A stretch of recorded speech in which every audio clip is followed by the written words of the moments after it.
Hi! Hello అందరికి. ఎట్లున్నారు అందరూ? నేనైతే మంచిగున్నా. మీ ముందుకి రాకైతే బాగా రోజులైతాంది నేను. మాట్లాడక గూడా బాగా రోజులైతాంది. నువ్వు కనబడతలేవు గానీ నేను అసలు తీస్తానులే. ఆ! తీస్తాను. చెప్పు ఇగ. సో ఈరోజైతే నిమజ్జనం మాకిక్కడ. కొన్ని వినాయకులు ఈరోజు వెళ్తాయి, కొన్ని వినాయకులు రేపు వెళ్తాయి. మేమైతే ప్రజెంట్ గోర్ఖన్కి వెళ్తున్నాము. అక్కడ బ్రిడ్జ్ పైన వినాయకుల నిమజ్జనం జరుగుతుంది. చాలా బాగుంటుంది. సో అది చూడడానికి వెళ్తున్నాము. మేము ఎప్పుడో పెళ్ళైన కొత్తలో వెళ్ళాము. మళ్ళీ ఇప్పుడు ఆపిల్ పుట్టిన తర్వాత వెళ్తున్నాము. ఏయ్! లిప్ బామ్ ఏందట? నేను పెడతా. సరే అక్కడికి వెళ్ళిన తర్వాత కలుద్దాం. బాయ్. ఇదైతే మా పక్క లైన్లో వినాయకుడు అన్నమాట. మేము అటు వెళ్ళడానికంటే ముందు ఫస్ట్ పక్క లైన్కి వెళ్ళి అక్కడ వినాయకుడిని చూసి కొంచెం సేపు డ్యాన్స్లు అవి చేశారు. అవన్నీ చూసి మళ్ళీ ఇంటికి వచ్చేసి రెడీ అయిపోయి గోర్ఖన్ వెళ్ళామన్నమాట. ఎటు బండి ఉంది ఉంది లేదు, మన బండి ఉంది. ఏ నువ్వెందుకంటే అబద్ధాలు చెప్పినవన్నీ ఆపిల్కి.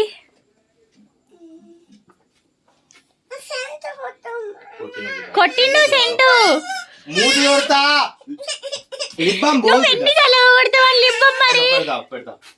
ఏదిరా లిప్ బామ్ ఏది? ఆడుంది ఏడు. ఏరా లిప్ బామ్ ఎందుకు చిక్కి ఇప్పుడు నైట్? నువ్వు గింతంత లేవు, నీకు అన్ని అవసరమా అవి సోకులు చెప్పు. అదంతా అన్నం ఉన్నది కానీ లిప్ బామ్ కావాలట. Lip bomb. సరే పోదాం దా, ఇక లేట్ అవుతుంది.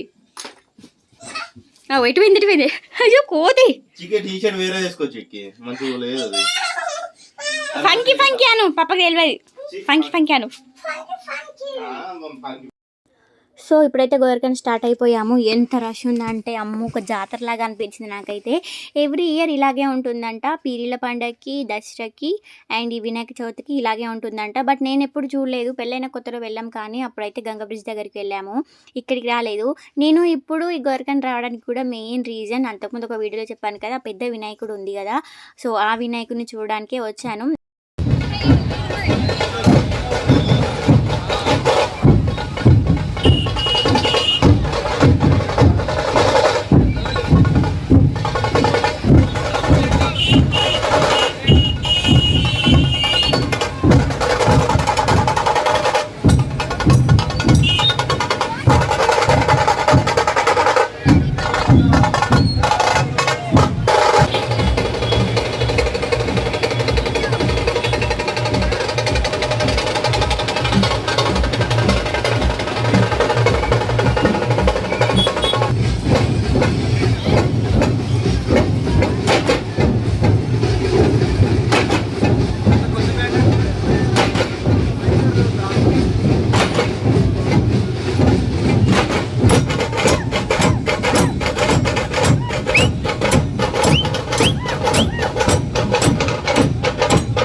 నేను ఎక్కడ సౌండ్స్ అయితే మ్యూట్ చేయలేదు, ఎందుకంటే ఆ బ్యాండ్ సౌండ్ మీరు కూడా వినాలి. ఎంత బాగుందంటే బ్యాండ్, ఆ సౌండ్ వినగానే అసలు హార్ట్లో ఒకటేసారి ఏదో అయిందన్నమాట. అంత బాగుంది, చాలా బాగా కొట్టారు. సో అక్కడ నుంచి అక్కడ అయిపోయిన తర్వాత మేమైతే అసలు ఆ పెద్ద వినాయకుని ఎలా తీస్తారో చూడడానికి వెళ్ళాము. కాకపోతే చాలా అది తీసే వరకు అసలు చాలా నైట్ అయిపోయిందంట. మేము అంతసేపు ఉండలేం కాబట్టి సో తొందరగానే గంగ బ్రిడ్జ్ దగ్గరకు వచ్చేసాము. ఇక్కడ వచ్చేసిన తర్వాత ఈ గణపతిని ఎవరో నిమజ్జనం చేస్తుంటే మేము తీసుకొని ఈ గణపతికి ఒక కొబ్బరికాయ కొట్టి అండ్ కొన్ని ఫొటోస్ దిగాము. కొన్ని ఫొటోస్ ఇంకా కొన్ని వీడియోస్ తీసుకున్నాము. తర్వాత మేమే నిమజ్జనం చేశాము. యాపిల్‌కైతే అసలు అక్కడి నుంచి రావాలనిపించలేదు. మమ్మీ చెద్దర్ తీసుకురా పో నేను ఇక్కడే బజ్జుకుంటా అంది. యాపిల్‌కేమో పెద్ద వినాయకులను చూస్తే చాలా భయం. కానీ అక్కడి నుండి అసలు రానంటే రానని ఏడ్చుకుంటూ కూర్చుంది. సో, తనకు ఐస్ క్రీమ్ కొనిస్తామని ఏదో నచ్చచెప్పి తీసుకొని ఇంటికి వెళ్తున్నాము. ఐస్ క్రీమ్ అయితే మాకెక్కడ కనిపించలేదు. వెతకంగా ఇక్కడ విశాల్ మార్ట్ దగ్గర ఒక బండుండే. అక్కడ ఆపి తనేమో ఐస్ క్రీమ్ తింటుంది. సో, వీళ్ళు ముగ్గురు ఐస్ క్రీమ్ తింటున్నారు. నేనేమో పాప్‌కార్న్ తింటూ కూర్చున్నాను. నేను ఐస్ క్రీమ్స్ తినను కాబట్టి. సో, ఇదే అండి ఈరోజు వ్లాగ్. నా వ్లాగ్ మీకెలా అనిపించిందో కామెంట్ బాక్స్‌లో కామెంట్ చేయండి. అండ్ మన ఛానల్‌ని సబ్స్క్రైబ్ చేసుకోండి, లైక్ చేయండి, షేర్ చేయండి. Thank you for watching. ఇక్కడ ఐస్ క్రీమ్ తింది కదా! మళ్ళీ ఇంటికి వెళ్ళేటప్పుడు అదే ఐస్ క్రీమ్ కొంచెం ఉంటే అందులో వాళ్ళు పాపం ఇంకో కొంచెం ఐస్ క్రీమ్ వేసి దాన్ని పార్సెల్ చేపించి ఇచ్చారు. మళ్ళీ ఇంటికొచ్చిన తర్వాత ఆపిల్ ఐస్ క్రీమే తింది. దానికి ఎంత ఐస్ క్రీమ్ అవాయిడ్ చేద్దామన్నా ఏదో ఒక రకంగా తింటూనే ఉంటుంది.